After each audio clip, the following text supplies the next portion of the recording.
OKX visé par une enquête concernant le blanchiment des fonds de Bybit. Les hackers de Bybit ont utilisé un service décentralisé de OKX pour faire transiter des fonds. Et la plateforme d'échange pourrait être tenue pour responsable de la part des régulateurs européens. Qu'est-ce qui se joue?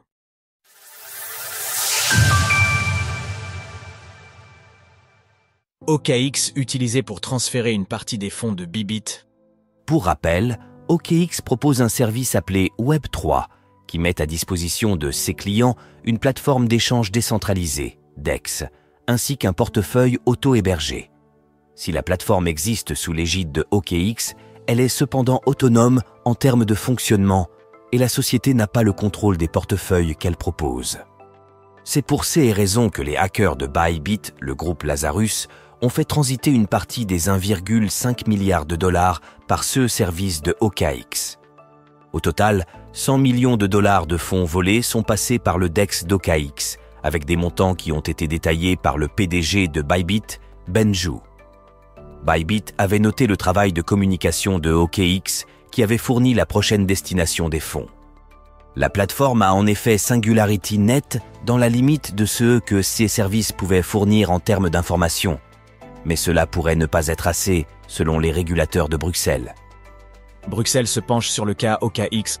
Selon Bloomberg, qui cite des sources proches du dossier, le comité de finances numériques de l'Autorité européenne des marchés financiers a discuté de l'affaire lors d'une réunion le 6 mars dernier.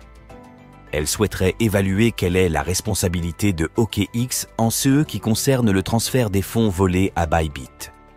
Bruxelles se pose la question suivante. Le service Web3 de Bybit est-il régi par MiCA, c'est-à-dire les nouvelles règles encadrant les plateformes de crypto-monnaies au niveau européen?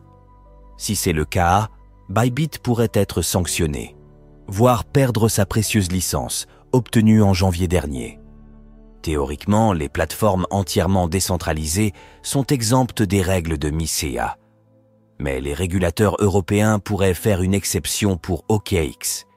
Ils auraient ainsi pointé du doigt l'intégration totale du service web 3 de la plateforme à son site principal avec un opérateur nommé clairement OKX Singapour.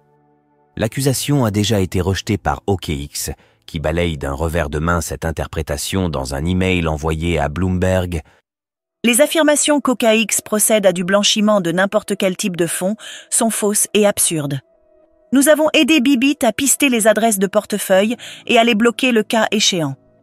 Cela illustre une fois de plus la frontière fine entre les DEX et les plateformes d'échange centralisées.